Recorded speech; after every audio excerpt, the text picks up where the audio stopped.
الحمد للہ وکفا وسلام علی عبادہ الذین اصطفیٰ اما بعد فاعوذ باللہ من الشیطان الرجیم بسم اللہ الرحمن الرحیم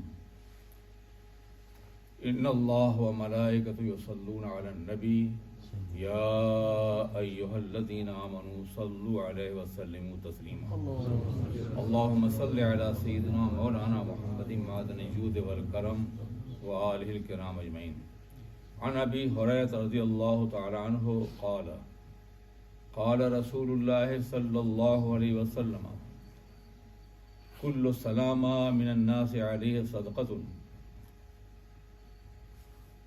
کل یوم تطلع فیہ الشمس تعدل بین الاثنین صدقۃ وتعین الرجل فی دابتہ فتحملہ علیہا او ترفع عنہ علیہا متاعہا صدقۃ والکلمۃ الطیبۃ صدقۃ وبکل خطبۃ تمشیها الی الصلاۃ صدقۃ وتمیت الاذی عن الطریق صدقہ متفق علیہ۔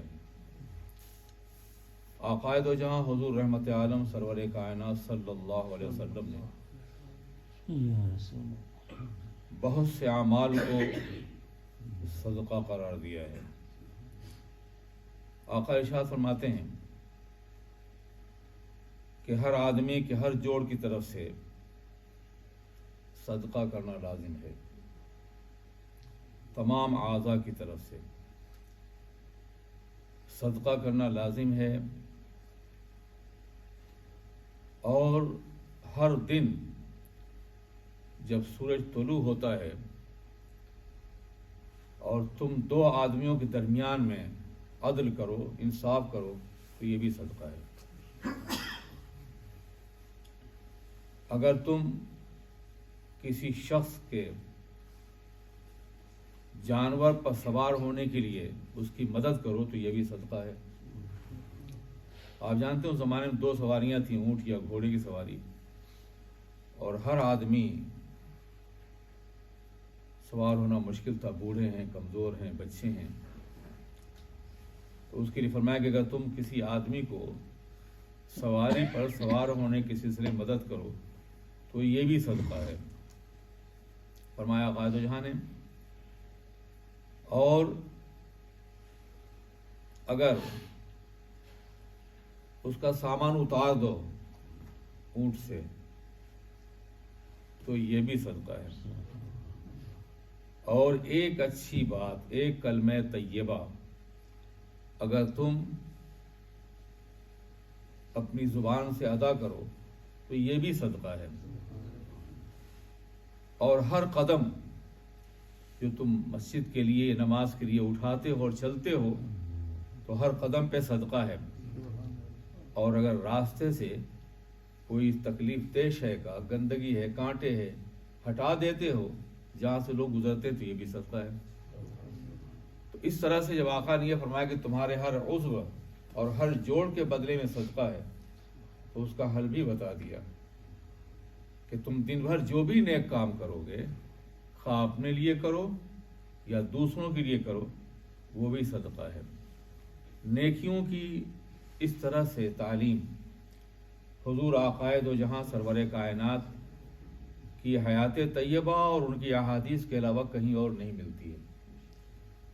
خود آقا نہ صرف یہ کہ یہ تعلیم دیتے تھے، بلکہ خود اس پر عمل کر کے مثال بھی پیش کرتے تھے، وہ رول ماڈل تھے ساری کائنات کے لیے۔ ایک بوڑھی عورت بوجھ لادے جا رہی ہے، کہیں جا رہی ہے، آپ نے کہا کہ ماں میں تمہارا بوجھ اٹھا لوں؟ ہاں بیٹا اٹھا لو، بہت بھاری ہے۔ اٹھا لیا، لے کے گئے ایک دوسرے خیمے میں یا دوسرے قبیلے میں، لمبا سفر تھا، بوڑھی عورت تھک گئی، آپ نے جگہ جگہ اس کو سہارا دیا۔ جب آپ نے بوجھ اتارا تو اس نے کہا بیٹا ایسا ہے کہ میں نے سنا مکہ کیوں چھوڑا جانتے ہو؟ وہاں ایک جادوگر پیدا ہو گیا معاذ اللہ، اس کا نام محمد ہے، اور وہ جو بھی اسے دیکھ لیتا، اسے قریب ہو جاتا، وہ اپنا مذہب بدل دیتا ہے۔ تو میں اپنے باپ دادا کے مذہب پہ قائم رہنا چاہتی تھی، میں نے مکہ ہی چھوڑ دیا ہے۔ بیٹا تم بہت اچھے ہو، کیا نام ہے تمہارا؟ تو آپ نے کہا ماں میں ہی محمد ہوں۔ کہا اگر تم ہو تو پھر میں واپس چلتی ہوں، تم تو بہت اچھے انسان ہو۔ حدیث پاک میں جب وحی پاک کے نزول کا تذکرہ ہوا تو عقائد و جہاں پہ پہلی بار وحی پاک نازل ہو رہی تھی نا، اور ظاہر ہے کہ وحی پاک کا نزول آسان تو نہیں تھا۔ قرآن کہتا ہے اگر ہم اس کتاب کو پہاڑ پہ نازل کرتے تو وہ ریزہ ریزہ ہو جاتا۔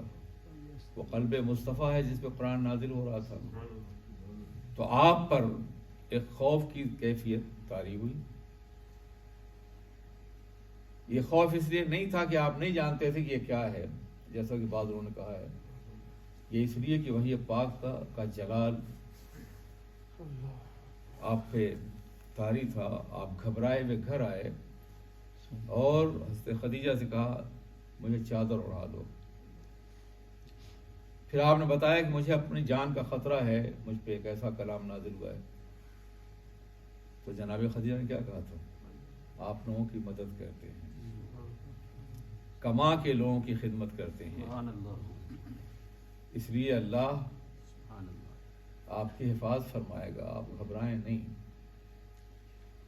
ایسے کتنے ہی واقعات ہیں عقائد و جہاں زندگی میں۔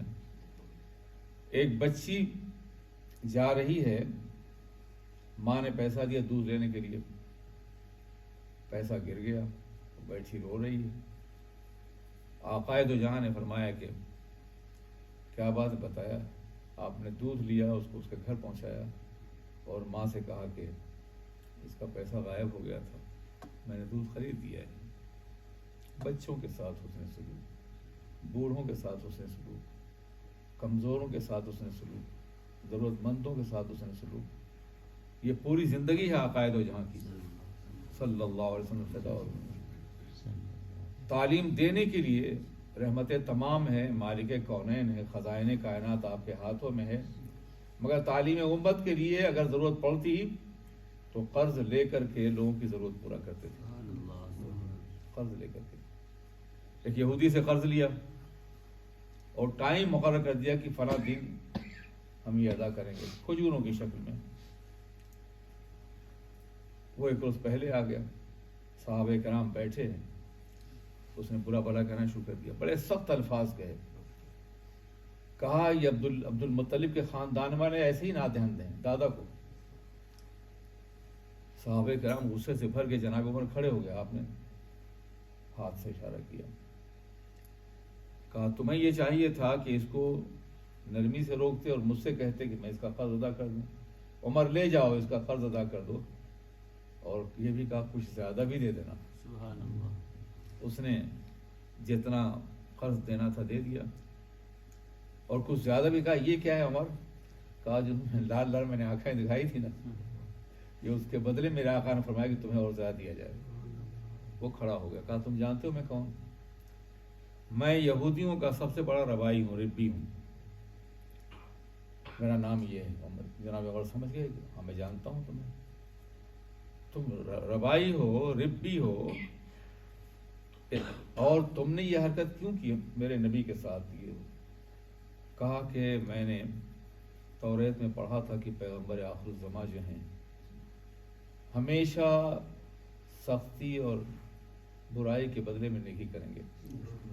آج میں نے دیکھ لیا ہے، میں پڑھ لیتا ہوں کلمہ شہادت، اور آج کے بعد میں اور سارا مال تمہارے نبی کا ہے، آدھا تو میں پہلی پیش کر دیتا ہوں۔